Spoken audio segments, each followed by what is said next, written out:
ದೊಡ್ಡವರಲ್ಲ ಅಂದ್ರೆ ಮತ್ತು ಇವ್ರಿಗಿಂತ ಯಾರು ದೊಡ್ಡವ್ರು ಇರ್ಬೋದು ಅಂತ. 5ನೇ ಪಂಡಿತ್ ಎದ್ದ, ಮಹಾರಾಜರ ನಿಮ್ಮ ಪ್ರಶ್ನೆಗಿದು ಸರಿಯಾದ ಉತ್ತರ ಅಲ್ಲ, ಅದು ತಪ್ಪದ ಅಂದ. ಅವಾಗ ಮಹಾರಾಜ ಅಂದ, ಮತ್ತು ನಿನ್ನ ಪ್ರಕಾರ ಯಾರು ದೊಡ್ಡವರು? ಏನು ಎದ್ದಿದ್ನಲ್ಲ 5ನೇ ಪಂಡಿತರೊಳಗೆ 2 ಪ್ರಕಾರ, ಪುಸ್ತಕದ ಪಂಡಿತರು ಬ್ಯಾರೆ, ಅನುಭವದ ಪಂಡಿತರು ಬ್ಯಾರೆ. ನೋಡಿ ಕೇಳಿ ಮುಟ್ಟಿ ಸ್ವತಃ ಸ್ವಾನುಭಾವವನ್ನು ಹೊಂದಿರತಕ್ಕಂಥ ಪಂಡಿತರು ಬೇರೆ, ಪುಸ್ತಕದೊಳಗೆ ಯಾರೋ ಬರೆದದ್ದನ್ನು ಓದಿ ಒಂದಿಷ್ಟು ತಲೆಯಾಗ ಹಾಕ್ಕೊಂಡು ತುಂಬಿಕೊಂಡು ಸ್ಮೃತಿ ಪಟಲದೊಳಗೆ ಅದನ್ನು ಸಂಗ್ರಹ ಮಾಡಿಟ್ಟುಕೊಂಡು ಅದನ್ನು ಹೇಳೋರಿಗೆ ಪುಸ್ತಕದ ಪಂಡಿತರಂತಾರೆ. ಸ್ವತಃ ಅನುಭವಿಸಿ ಏನು ಒಂದಿಷ್ಟು ಜಗತ್ತಿನೊಳಗೆ ಕಂಡದ್ದನ್ನೆಲ್ಲ ಕೇಳಿದ್ದನ್ನೆಲ್ಲ ಮಾಡಿದ್ದನ್ನೆಲ್ಲ ಸ್ವತಃ ಅನುಭವಿಸಿರ್ತಾರಲ್ಲ ಅವರಿಗೆ ಅನುಭವಿ ಪಂಡಿತರು ಅಂತ ಕರೀತಾರೆ. ಈಗೇನು ಮೊದಲ 4 ಜನ ಉತ್ತರ ಹೇಳಿದ್ರಲ್ಲ ಅವರು ಪುಸ್ತಕದ ಪಂಡಿತರು. ಇವ ಏನು ಎದ್ದಾನಲ್ಲ ಈಗ 5ನೇ ಪಂಡಿತ, ಇವ ನಿಜವಾದ ಅನುಭವಿ ಪಂಡಿತ ಆಗಿದ್ದ. ಇವ ಹೇಳಿದ, ನೋಡಿ ಮಹಾರಾಜರೇ, ಲಕ್ಷ ಕೋಟಿ ಅಬ್ಜ ಧನ ಸಂಪತ್ತು ಗಳಿಸಿದವರು ದೊಡ್ಡವರಲ್ಲ. ಯಾಕೆ ದೊಡ್ಡವರಲ್ಲೋ ಅಂತ ಮಹಾರಾಜ ಕೇಳಿದ. ಯಾಕೆ ದೊಡ್ಡವರಲ್ಲ ಅಂದ್ರೆ, ಲಕ್ಷ ಕೋಟಿ ಯಾರಿಗೆ ಸುಖ ಕೊಟ್ಟದ ಹೇಳಿ ಅಂದ. ನಿಮಗೆ ಸುಖ ಕೊಟ್ಟದನ ಲಕ್ಷ ಕೋಟಿ? ಆ ಲಕ್ಷ ಇದ್ದಿದ್ದಕ್ಕನ ಈ ಕಡೆ ಲಕ್ಷ ಕಡಿಮೆ ಆಗ್ಯದ ನಮ್ಮದು, ಹೌದಲ್ಲ? ಈಗ ಲಕ್ಷ ಇದ್ದವ್ರು ಬಂದಾರನ ಇಲ್ಲಿ? ಅಪರೂಪಕ್ಕೆ ಬಂದಿರಬಹುದು. ಲಕ್ಷ ಕೋಟಿ ಸಂಪತ್ತು ಬರ್ತದ ಹೋಗ್ತದ, ಅದು ಯಾರಿಗೂ ಸುಖ ಕೊಟ್ಟಿಲ್ಲ, ಯಾರಿಗೂ ನೆಮ್ಮದಿಯನ್ನ ನೆಲೆಗೊಳ್ಳುವಂತೆ ಮಾಡಿಲ್ಲ. ಬಸವಣ್ಣವ್ರು ಹೇಳಿಲ್ಲ, ಸಿರಿ ಎಂಬುವುದೊಂದು ಸಂತೆಯ ಮಂದಿ ಕಂಡಯ್ಯ. ಇಂಡಿಯೊಳಗ ಸಂತೆ ನಡೀತದ, ಬೆಳಗಿನ ಜಾವ ಯಾರೂ ಇರೋದಿಲ್ಲ ಸಂತಿಯೊಳಗ. ಮಧ್ಯದೊಳಗ ಸಾವಿರ ಜನ ನೆರೀತಾರ, ತಮಗೆ ಬೇಕಾದ ವಸ್ತುಗಳನ್ನು ಖರೀದಿ ಮಾಡ್ಕೋತಾರ. ಆ ಬಳಿಕ ಸಂಜೆ ತಮ್ಮ ತಮ್ಮ ಮನೆಗೆ ಹೋಗಿ ಬಿಡುತ್ತಾರೆ. ಮುಂಜಾನೆ ಯಾರೂ ಇರಲಿಲ್ಲ, ಮಧ್ಯದೊಳಗೆ ಸಾವಿರಾರು ಜನ ಬಂದರು ಹೋದರು, ಸಂಜೆಗೂ ಯಾರೂ ಇರಲಿಲ್ಲ. ಆದಿಯೊಳಗೂ ಇಲ್ಲ, ಅಂತ್ಯದೊಳಗೂ ಇಲ್ಲ, ಮಧ್ಯದೊಳಗೆ ಬಂದರು ಹೋದರು. ಹಾಗೆ ಲಕ್ಷ ಕೋಟಿ ಸಂಪತ್ತನ್ನು ಬರುವಾಗ ನಾವು ಯಾರೂ ತಂದಿಲ್ಲ, ಹೋಗುವಾಗ ಯಾರೂ ಒಯ್ದಿಲ್ಲ. ಮಧ್ಯದೊಳಗೆ ಒಂದಿಷ್ಟು ವ್ಯವಹಾರ ಮಾಡುವಾಗ ಲಕ್ಷ ಬರ್ತದ ಹೋಗ್ತದ, ಕೋಟಿ ಬರ್ತದ ಹೋಗ್ತದ. ಅದು ಅಸ್ಥಿರ, ಅಶಾಶ್ವತ, ಅದು ಸುಸ್ಥಿರ ಅಲ್ಲ, ಶಾಶ್ವತ ಅಲ್ಲ, ಅದು ಯಾರಿಗೂ ಸುಖ ಕೊಟ್ಟಿಲ್ಲ. ಆದ್ದರಿಂದ ಯಾವುದು ಶಾಶ್ವತ ಅಲ್ಲ, ಯಾವುದು ಸ್ಥಿರ ಅಲ್ಲ ಅಂದ ಬಳಿಕ, ಯಾರಿಗೂ ಸುಖ ಕೊಟ್ಟಿಲ್ಲ ಅಂದ ಬಳಿಕ ಅದು ಹೆಂಗೆ ದೊಡ್ಡದಾಗುತ್ತದೆ ಜಗತ್ತಿನೊಳಗೆ? ಆದ್ದರಿಂದ ಅದು ದೊಡ್ಡದಲ್ಲ. ಅಂಥವ್ರು ಗಳಿಸಿದವರು ಯಾರೋ ದೊಡ್ಡವರಲ್ಲ. ಮತ್ತು ಕನಕ ಕಾಂಚನ ವಸ್ತು ಒಡವೆ ವಜ್ರ ವೈಡೂರ್ಯ ಗಳಿಸಿದವರು ಅವರು ದೊಡ್ಡವರಲ್ಲ. ಬಂಗಾರ ಬೆಳ್ಳಿ ಯಾರಿಗಾರ ಶಾಂತಿ ಕೊಟ್ಟದೆ? ಇನ್ನೂ ಜಗಳ ಹಚ್ಚಿ ಮೋಜು ನೋಡ್ಯದ. ಯಾರಿಗಾರ ಒಂದಿಷ್ಟು ಇಷ್ಟೆಲ್ಲ ಬಂಗಾರ ಇದ್ರೂ ಸಹಿತ ನಾವು ಯಾರೂ ಹೊಡೆದಾಡಿಲ್ಲ, ಮನಸ್ತಾಪ ಮಾಡಿಕೊಂಡಿಲ್ಲ ಅನ್ನೋರು ಒಬ್ಬರ ಸಿಗ್ತಾರೇನು? ಸಾಲುಟಿಗೆ ಅದಾರನ? ಅಂಥವ್ರು ಇದ್ರೆ ನಾಳೆ ಕರೆದು ಸನ್ಮಾನರ ಮಾಡಕ್ಕೆ ಬರ್ತದೆ.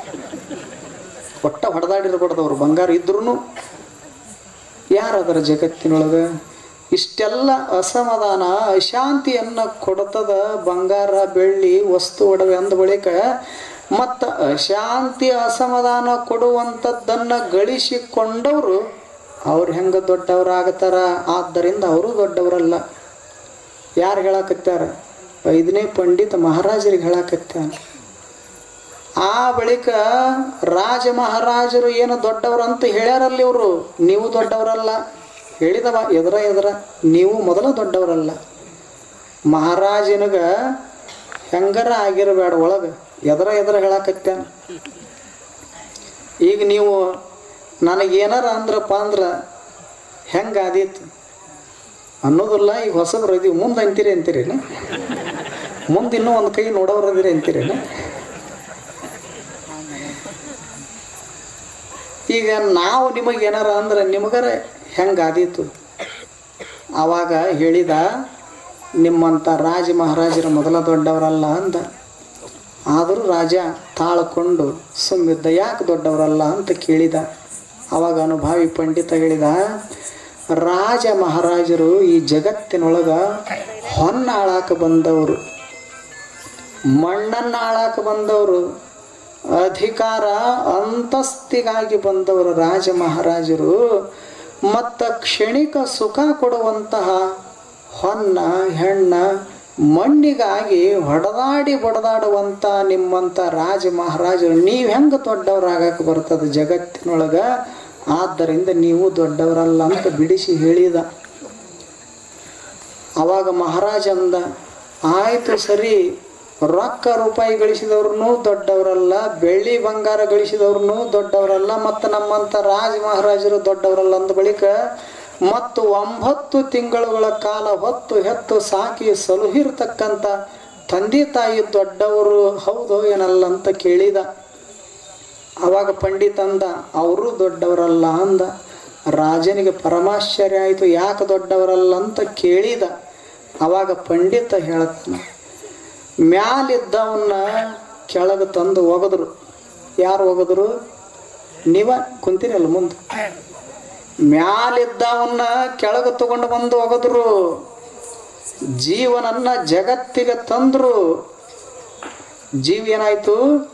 ಸಂಸಾರ ಅನ್ನುವಂಥ ಬಂಧನದೊಳಗೆ ಸಿಕ್ಕಾಕೊಂಡು ತೊಳಲಾಡಕತ್ಯದ, ಬಳಲಾಡಕತ್ಯದ. ಎಷ್ಟು ದುಃಖ ದುಮ್ಮಾನಗಳು, ಕಷ್ಟ ಕೋಟಲೆಗಳನ್ನು ಅನುಭವಿಸಕತ್ಯಾದ. ಈ ಸಂಸಾರ ಅನ್ನುವಂತಹ ಬಂಧನದಿಂದ ಬಿಡುಗಡೆ ಮಾಡಿ ಮುಕ್ತಾತ್ಮನನ್ನಾಗಿ ಮಾಡುವಂತಹ ಶಕ್ತಿ ಸಾಮರ್ಥ್ಯ ಯಾವ ತಂದೆ ತಾಯಿಗೂ ಇಲ್ಲ. ಜನ್ಮ ಕೊಟ್ಟರು ಆ ಜನ್ಮಕ್ಕೆ ಮುಕ್ತಿ ಕೊಡುವಂಥ ಶಕ್ತಿ ಸಾಮರ್ಥ್ಯ ಯಾವ ತಂದೆ ತಾಯಿಗೂ ಇಲ್ಲ. ಆ ದೃಷ್ಟಿಯಿಂದ ತಂದೆ ತಾಯಿಗಳನ್ನು ದೊಡ್ಡವರಲ್ಲ. ಈ ಜಗತ್ತಿನೊಳಗೆ ಯಾರಾದರೂ ದೊಡ್ಡವರು ಅದರಂತ ಕೇಳಿದ್ರೆ ಅವರೇ ಇಂಥ ಜ್ಞಾನ ಯೋಗಿ ಗುರು ಭಾಳ ದೊಡ್ಡವನ್ನುವಂಥ ಮಾತನ್ನ ಅನುಭಾವಿ ಪಂಡಿತ ಹೇಳಿದ. ಬಿಟ್ಟು ತಿಳಿತದಲ್ಲ ಕತಿ. ಯಾರಾದರೂ ನಿಮ್ಮನ್ನು ಯಾರು ದೊಡ್ಡವರು ಅಂದ್ರೆ ಗುರು ಭಾಳ ದೊಡ್ಡವ, ಇದ ಉತ್ತರ. ಜಗತ್ತಿನೊಳಗೆ ಯಾರಾದರೂ ದೊಡ್ಡವರಿದ್ರ ಗುರು ಭಾಳ ದೊಡ್ಡವ. ಗುರುವಿಗಿಂತ ಮಿಗಿಲಾದವರು ಪ್ರಪಂಚದೊಳಗೆ ಮತ್ತೊಬ್ರಿಲ್ಲ. ದೇವ್ರು ಯಾಕೆ ದೊಡ್ಡವಲ್ಲ ಅಂತ ಕೇಳಿದ್ರ ಗುರು ಬೇರೆ ಅಲ್ಲ, ದೇವ್ರು ಬೇರೆ ಅಲ್ಲ. ಇದು ತತ್ವ. ನಾವೇನು ಮಾಡೀವಿ? ಗುರು ಬೇರೆ, ದೇವರು ಬೇರೆ. ಈಗ ನಿಮಗೆ ತಿಳಿವಂಗೆ ಹೇಳ್ತೀನಿ, ಶಿವಯೋಗೀಶ್ವರರು ಬೇರೆ, ಸಿದ್ಧೇಶ್ವರರು ಬೇರೆ ಅಲ್ಲ. ಶಿವಯೋಗೀಶ್ವರರು ಬೇರೆ, ಸಿದ್ಧೇಶ್ವರರು ಬೇರೆ ಅಲ್ಲ. ಹೆಸರು ಬೇರೆ, ತತ್ವ ಒಂದೇ. ಯಾವುದು ದೇವರು ಅಂತ ಕೇಳಿದ್ರೆ ಯಾವುದು ಕಣ್ಣಿಗೆ ಕಾಣೋದಿಲ್ಲ. ದೇವರು ಅನ್ನೋದ್ರೊಳಗನ ಅತ್ಯದ್ಭುತವಾದ ಅರ್ಥದ. ಅಂದ್ರ ದೇಹವಿಲ್ಲ, ಓ ಅಂದ್ರ ವರ್ಣಿಲ್ಲ, ರು ಅಂದ್ರ ರೂಪಿಲ್ಲ. ಯಾರಿಗೆ ದೇಹವಿಲ್ಲ, ವರ್ಣಿಲ್ಲ, ರೂಪಿಲ್ಲ ಅವರಿಗೆ ದೇವರು ಅಂತ ಕರೀತಾರೆ. ಅಂಥ ದೇವರು ನಿರಾಕಾರ, ನಿರಂಜನ, ನಿರ್ಗುಣ, ನಿತ್ಯ ಸತ್ಯನಾಗಿರತಕ್ಕಂಥ ದೇವರು ಗುರುವಿನ ರೂಪದೊಳಗೆ ಈ ಜಗತ್ತಿಗೆ ಬಂದಿರ್ತಾನೆ. ಆದ್ದರಿಂದ ಹೆಸರು ಭಿನ್ನ ಆದ್ರೂ ಸಹಿತ ವ್ಯಕ್ತಿ ಮಾತ್ರ ಒಂದೇ. ಅದಕ್ಕೆ ಬೇರೆ ಮಾಡಕ್ಕೆ ಬರೋದಿಲ್ಲ. ನಾವೇನು ಮಾಡೀವಿ?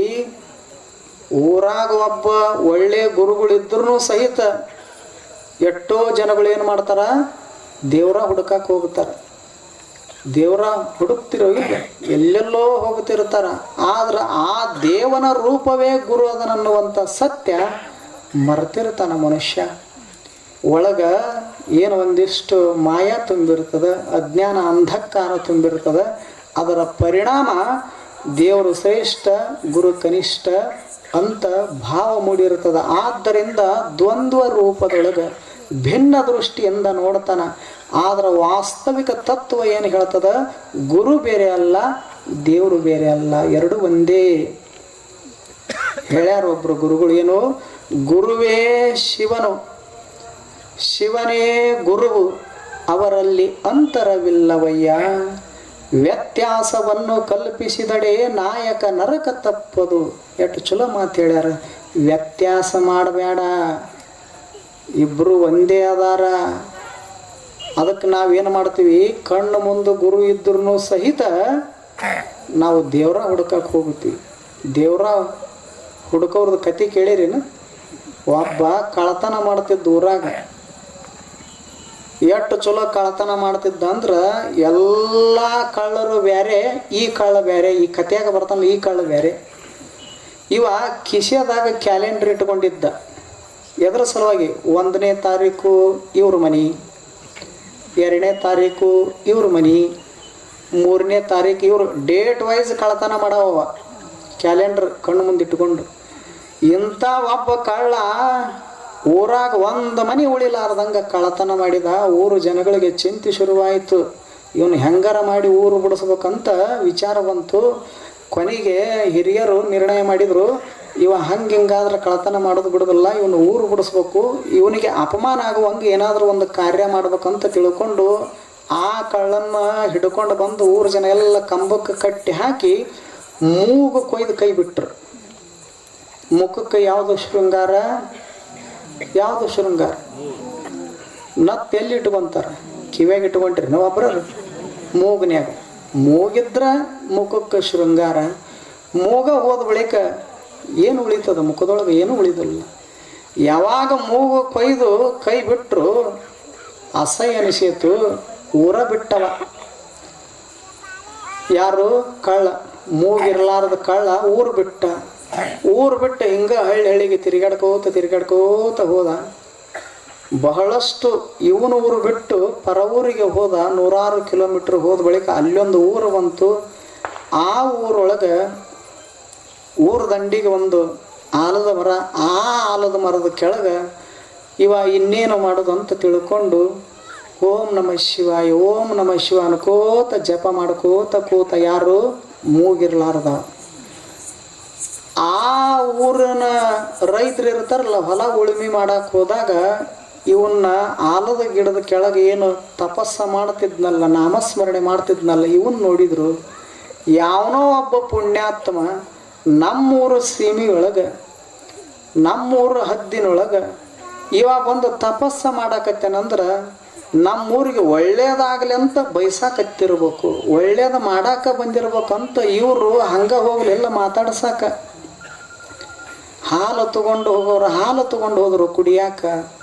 ಹಣ್ಣು ಹಂಪ್ಲ ತರೋರು ಹಣ್ಣು ಹಂಪ್ಲ ತಗೊಂಡು ಬಂದರು. ಏನು ವೈಭವ ನಡೀತು. ಯಾರ್ದು? ಮೂಗಿರ್ಲಾರ್ದ ಒಂದು ಕಳ್ಳಂದು. ಊರಿಗೆ ಊರ ಹೋಯ್ತು. ಇಂಥವ ಒಬ್ಬ ಪುಣ್ಯಾತ್ಮ ತಪಸ್ಸು ಮಾಡಾಕತ್ತೇನ, ಭಗವಂತನ ನಾಮಸ್ಮರಣೆ ಮಾಡಾಕತ್ತೇನ ಅಂದ್ರೆ ನಮ್ಮ ಊರಿಗೆ ಒಳ್ಳೇದು ಮಾಡಕ್ಕೆ ಬಂದನ ಅಂತ ತಿಳ್ಕೊಂಡು ಆಶ್ಚರ್ಯ ಆಗಿ ಯಾರ್ಯಾರಿಗೆ ಏನೇನು ಪದಾರ್ಥ ಹಿಡಿಸ್ತದ ಎಲ್ಲ ತಗೊಂಡು ಹೋಗಿ ಮಾತಾಡಿಸ್ತಿದ್ರು, ಉಣಿಸ್ತಿದ್ರು, ತಿನ್ನಿಸ್ತಿದ್ರು. ಹೀಗೆ ಜಾತ್ರೆ ನಡೆದಿತ್ತು. ಒಂದು ದಿವಸ ಕಣ್ಣು ಮುಚ್ಕೊಂಡು ತಪಸ್ಸಿಗೆ ಕೂತಿದ್ದ. ಎಲ್ಲ ಹಿರಿಯರು ಬಂದು ಹಿಂಗೆ ಸ್ಪರ್ಶ ಮಾಡಿ ಮುಟ್ಟಿ ಎಬ್ಬಿಸಿದ್ರು. ಎದ್ದವ ಕಣ್ಣು ತೆರೆದ ಏನಂದು ಗೊತ್ತೈತಿನ? ನಿಮಗೊಂದಿಷ್ಟು ನನ್ನ ಮಾತಾಡ್ಸಾಕ ವ್ಯಾಳೆ ಸಮಯ ಇಟ್ಟು ಗೊತ್ತಿಲ್ಲೇನು, ಯಾವಾಗ ಮುಟ್ಟಬೇಕು ಯಾವಾಗ ಮಾತಾಡಿಸ್ಬೇಕು ಇಟ್ಟು ಗೊತ್ತಿಲ್ಲೇನು. ನಾನೀಗ ಧ್ಯಾನಸ್ಥನಾಗಿನಿ, ದೇವರು ಕೂಡ ಮಾತಾಡಕತ್ತೀನಿ, ನನ್ನ ಯಾಕೆ ನೀವು ಎಚ್ಚರ ಮಾಡಿದ್ರಿ ಅಂದ. ಇವ್ರಿಗೆ ಆಶ್ಚರ್ಯ, ದೇವ್ರು ಮಾತಾಡ್ತೈತಿನ ಅಂದ. ಇವ್ರು ಊರು ಜನ ಇದ್ರಲ್ಲ ಹಿರಿಯರು, ದೇವ್ರು ಮಾತಾಡತ್ತನಂದ. ಮತ್ತೀಗ ನಾ ಕಣ್ಣು ಮುಚ್ಕೊಂಡು ಕೂತಿದ್ದ ದೇವ್ರು ಕೂಡ ಮಾತಾಡ್ಕೋತ ಮತ್ತು ಮುಟ್ಟಿ ಎಬ್ಬಿಸಿ ಬಿಟ್ರಲ್ಲ ನೀವು, ಅದಕ್ಕೆ ಇದು ಸರಿ ಏನು ಅಂತಂದ. ಇವ್ರಿಗೆ ಆಶ್ಚರ್ಯ ಆಯ್ತು. ಮತ್ತು ನಿಮ್ಮ ಕೂಡ ಅಟ್ಟ ಮಾತಾಡ್ತಾನೋ ಏನು ನಮ್ಮ ಕೂಡ ಮಾತಾಡ್ತಾನಂತ ಇವರು ಶುರು ಹಚ್ಕೊಂಡ್ರು. ಅವ ಅಂದ, ಎಲ್ಲರೂ ಕೂಡ ಮಾತಾಡ್ತಾನ, ಆದ್ರೆ ಈ ಆದ್ರನ್ನೋ ಶಬ್ದ ಏನೈತೆ ನೋಡು, ಮುಂದೆ ಡೇಂಜರ್ ಝೋನ್ ಇದ್ದಂಗೆ ಅದ್ರ. ಈಗ ನೀವು ಅಂತಿರ್ತೀರಿ ನೋಡು, ನೀವು ತಾಯಂದಿರ ನಮ್ಮ ಮನೆ ಅವ ಭಾಳ ಚಲೋ ರೀ, ಮುಂಜಾನೆಯಿಂದ ಸಂಜೆ ತನಕ ದುಡಿತಾನೆ, ಆದ್ರೆ ದುಡಿದು ಪಗಾರ ಮನೆಗೆ ತಗೊಂಡು ಬರೋದಿಲ್ಲ, ಆದ್ರೆ ಕುಡ್ದು ಬರ್ತಾನಂತ ಅದು ಮುಂದೆ. ಇವರು ಅಂತಿರ್ತಾರೆ ನಮ್ಮ ಮನೆಯವ್ರು ಭಾಳ ಚಲೋ ರೀ, ಬೆಳ್ಳಿ ಬಂಗಾರ ಕಾಡವ್ರಲ್ಲ ಬೇಡವ್ರಲ್ಲ. ಮಸ್ತಾಗಿ ಅಡಿಗೆ ಮಾಡ್ತಾರ, ಶಿಸ್ತಾಗಿ ಮುಂದೆ ಕುಂತು ಉಣಿಸ್ತಾರ. ಆದ್ರೆ ಮುಂದೇನೈತಿ? ಎದ್ರು ಜಗಳ, ಕುಂತ್ರು ಜಗಳ. ನಮಗೂ ಹೇಳಿ ಕಳಿಸ್ಯಾರ, ಸಾಲೋಟಿಗೆ ಭಕ್ತರು, ಸಾಲೋಟಿಗೆ ಊರಿನಂತ ಊರ ಇಲ್ಲ ಅಂತ ಕಳಿಸ್ಯಾರ. ಆದ್ರೆ ಕುಂದ್ರಾಕ್ ಬರೋಲ್ದು.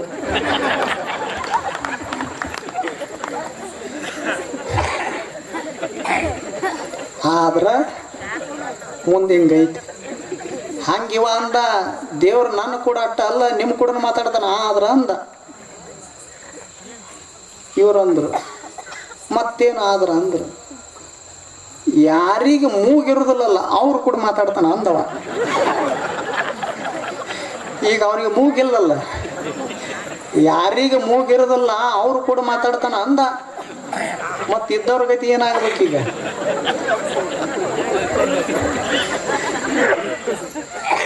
ವಿಚಾರ ಮಾಡ್ಬೇಕಾಗತ್ತದಲ್ಲಿದು. ಭಾಳ ಮೂಗು, ಮುಖಕ್ಕೆ ಶೃಂಗಾರ, ಉಸಿರಾಟದ ಕ್ರಿಯೆ ನಡೆದ ಮೂಗಿನಿಂದ. ದಿವಸಕ್ಕೆ ಎಷ್ಟು ಉಸಿರಾಟದ ಕ್ರಿಯೆ? 24,600 ಸರ್ತಿ ಉಸಿರಾಟದ ಕ್ರಿಯೆ ನಡೀತದೆ. ಉಸಿರು ಒಳಗ ತಗೋತಾನ, ಹೊರಗೆ ಬಿಡ್ತಾನಲ್ಲ. ಒಂದು ದಿವಸಕ್ಕೆ 24,600 ಸರ್ತಿ ಉಸಿರಾಟದ ಕ್ರಿಯೆ ನಡೀತದೆ ಮನುಷ್ಯಂದು. ಮತ್ತು ಇಂಥ ಉಸಿರಿನ ಮ್ಯಾಲನ ಬದುಕಿನ ಹಸಿರ. ಉಸಿರ ಹೋದ ಬಳಿಕ ಇನ್ನೇನದ? ಮೂಗ ಹೋದ ಬಳಿಕ ಎಲ್ಲಿ ಉಸಿರಾಟ ಮಾಡೋ? ಕಿವಿಯಿಂದ ಮಾಡ್ತಾನ. ವಿಚಾರ ಮಾಡಿದ್ರು. ಏನೋ ಮೂಗು ಮಹತ್ವದ್ದು, ಏನೋ ಮೂಗ ಕಳ್ಕೊಂಡು ದೇವ್ರು ಕೂಡ ಮಾತಾಡೋದು ಮಹತ್ವದ್ದು. ಯಾವಾಗ ಮೂಗಿರ್ಲಾರ್ದವ್ರು ಕೂಡ ಮಾತಾಡ್ತಾನೆ ಅಂದು ಕೂಟೇನೆ ಎಲ್ಲರೂ ಹಿಂದಕ್ಕೆ ಸರಿದ್ರು. ಮತ್ತು ಊರಂದ ಬಳಿಕ ಒಬ್ಬಿರವನಲ್ಲ ಗಟ್ಟುಳವ, ಅವ ಮುಂದೆ ಬಂದ. ನಂದು ಹೋದ್ರೆ ಹೋಗಲ್ದ್ಯಾಕೆ ಮೂಗು, ನಾ ದೇವ್ರು ಕೂಡ ಮಾತಾಡ್ತೀನಿ ಅಂದ. ನೋಡು, ಊರಾಗಿಂಥವ್ರು ಇರ್ತಾರೆ ಒಬ್ಬೊಬ್ಬರು. ಅವ ಏನಂದ, ನಾನು ದೇವ್ರು ಕೂಡ ಮಾತಾಡ್ಬೇಕು ನಿನ್ನಂಗನ, ನಂದು ಮೂಗು ಹೋದ್ರೆ ಹೋಗಲ್ದ್ಯಾಕ ಅಂದ. ಹಾಗಾದ್ರೆ ಬಾನಿ ನಂದವ. ಅವ ಕಬ್ಬಿಂದು ಹೊಲ ಇತ್ತು, ಕಬ್ಬಿನ ಪಡದಾಗ ಕರ್ಕೊಂಡು ಹೋದ. ಇವ ಯಾವ ಮುಂದಾಗಿದ್ನಲ್ಲ ಊರಾಗ, ಇವನು ಕರ್ಕೊಂಡು ಹೋದ. ಹಿಂದ ಮುಂದೆ ಏನು ವಿಚಾರ ಮಾಡಲಿಲ್ಲ. ಹಿಡ್ದ, ಕೈಯೊಳಗೆ ಹರಿತವಾದ ಚಾಕು ಇತ್ತು. ಕೊಯ್ದು ಕೈ ಬಿಟ್ಟ, ರಕ್ತ ಚಿಮ್ಮಿ ಬಂತು. ದೇವ್ರು ಎಲ್ಲಿ ಐತಿ ಅಂದ. ಯಾರು ಕೊಯ್ಸ್ಕೊಂಡ? ಇವಾಗ ಕೊಯ್ದ ಒಂದ, ನನಗ ಕಂಡಿಲ್ಲ ನಿನಗೇನು ಕಾಣುತ್ತ ಅಂದ.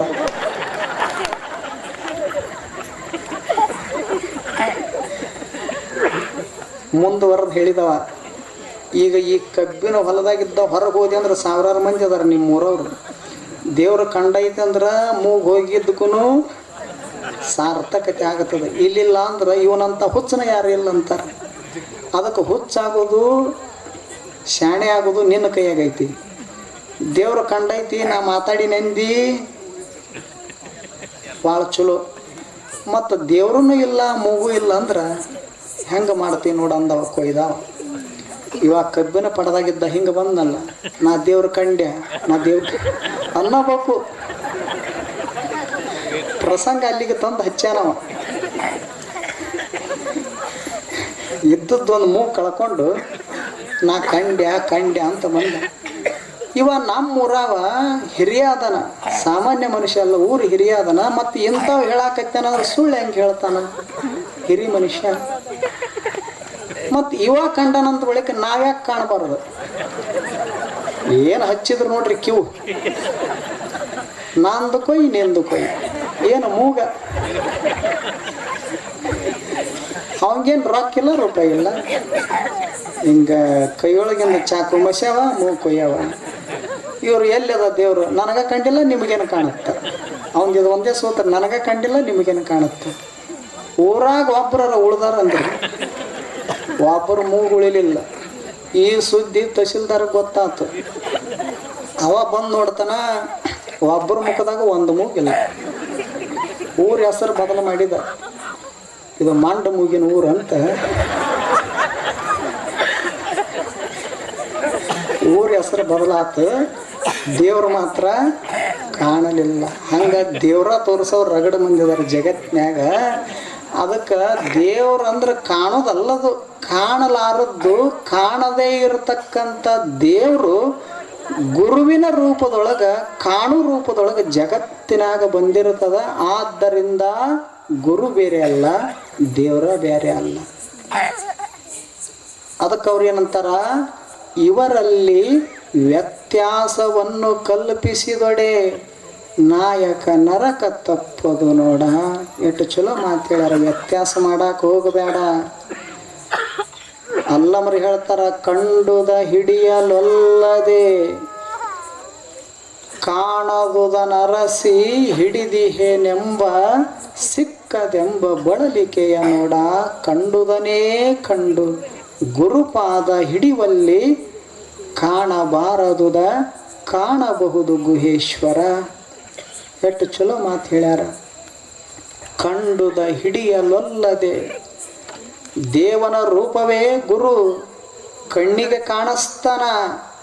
ಆದರೂ ಸಹಿತ ಗುರುವಿಗಿಂತಲೂ ದೇವರ ಶ್ರೇಷ್ಠ ಅಂತ ತಿಳ್ಕೊಂಡು ದೇವರು ಕಾಣಾಕ ಹೊರಟದ ಜಗತ್ತಿನ ಜನ ಹೊರತು ಅದ ದೇವರು ಗುರುವಿನ ಸಾನ್ನಿಧ್ಯದೊಳಗೆ ಅದನ್ನನ್ನುವಂಥ ಸತ್ಯ ಸಂಗತಿಯನ್ನು ಮರೆತಾರ. ಕಂಡುದ ಹಿಡಿಯಲೊಲ್ಲದೆ, ಯಾವ್ದು ಕಾಣಿಸ್ತದ ಅದನ್ನು ಹಿಡಿಯಾಕ ತಯಾರಿಲ್ಲ, ಯಾವ್ದು ಕಾಣೋದಿಲ್ಲ ಅದನ್ನು ಬಿಡಾಕ ತಯಾರಿಲ್ಲ, ಹಿಡಿಬೇಕಂತ ಹೊರಟಾರ. ಈಗ ಉದಾಹರಣೆಗಾಗಿ ಇದೊಂದು ಹೂವಿನೊಳಗೆ ಏನದ ಹೂವಿನೊಳಗೆ ಮಕರಂದದ, ಸುವಾಸದ. ಹೂವ ಕಣ್ಣಿಗೆ ಕಾಣಿಸ್ತದ, ಸುವಾಸ ಕಣ್ಣಿಗೆ ಕಾಣೋದಿಲ್ಲ. ಕಾಣಿಸ್ತದೇನು ಸುವಾಸ? ಕಾಣೋದಿಲ್ಲ. ಕಾಣುವುದರೊಳಗೊಂದು ಕಾಣಲಾರದ್ದದ, ಇದರ ಗೊತ್ತಾಗತ್ತಲ್ಲ. ಈಗಿದು ಐತೆ ಅಂದ್ರೆ ಸುವಾಸ ಬೇರೆ ಹೂ ಬೇರೆ ಮಾಡಕ್ಕೆ ಬರ್ತದೇನು? ಭಿನ್ನ ದೃಷ್ಟಿಯಿಂದ ನೋಡಕ್ಕೆ ಬರ್ತದೇನು? ನೋಡಕ್ಕೆ ಬರೋದಿಲ್ಲ. ಯಾವ ಕಣ್ಣಿಗೆ ಕಾಣಿಸ್ತದ ಹೂವ ಅದರೊಳಗೆ ಕಾಣಲಾರದ್ದೊಂದದ ಸುವಾಸ. ಎರಡನ್ನೂ ಭಿನ್ನ ಮಾಡಕ್ಕೆ ಬರೋದಿಲ್ಲ. ಹೂವು ಎಲ್ಲಿ ತನ ಇರ್ತದ ಅಲ್ಲಿ ತನ ಸುವಾಸ ಇರ್ತದ. ಹೂವಿನೊಳಗನ ಸುವಾಸದ, ಸುವಾಸ ಎಲ್ಲಿದ ಹೂವಿನೊಳಗ ಅದು.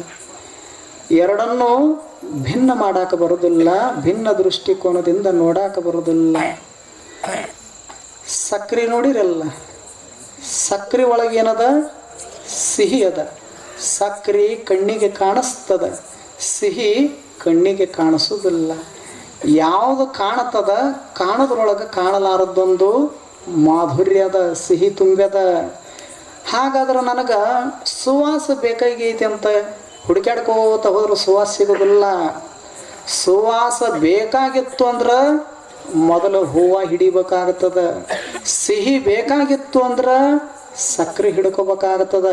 ಹಾಗೆ ಕಾಣದೇ ಇರತಕ್ಕಂಥ ನಿರಾಕಾರ ನಿರ್ಗುಣ ನಿತ್ಯ ಸತ್ಯ ದೇವನನ್ನ ಕಾಣಬೇಕಾಗಿತ್ತಂದ್ರೆ ಇಂಥ ಗುರುವಿನ ಪಾದ ಹಿಡ್ಕೊಂಡು ಬಿಟ್ರೆ ಸಾಕು, ದೇವ್ರ ತಾನೇ ಕಾಣಿಸ್ತಾನೆ. ಅದಕ್ಕೆ ಅವ್ರಂತಾರ ಏನು? ಕಂಡುದನೇ ಕಂಡು ಗುರುಪಾದ ಹಿಡಿದಲ್ಲಿ ಕಾಣಬಾರದುದ ಕಾಣಬಹುದು ಗುಹೇಶ್ವರ. ಯಾವುದನ್ನು ಕಾಣಕ್ಕಾಗೋದಿಲ್ಲ. ಮಾತು ಮನಗಳಿಂದ ತತ್ತ ಮೀರಿದ ಸಾತಿಶಯದ ನಿರ್ಗುಣ ನಿರುಪಾಧಿಕ ಜ್ಯೋತಿ ಬೆಳಗುತ್ತಿದೆ ಅಂತ ಏನು ಹೇಳ್ಯಾರಲ್ಲ ನಿಜಗುಣರು, ಅಂಥ ಪರಮ ಸತ್ಯ ವಸ್ತುವನ್ನ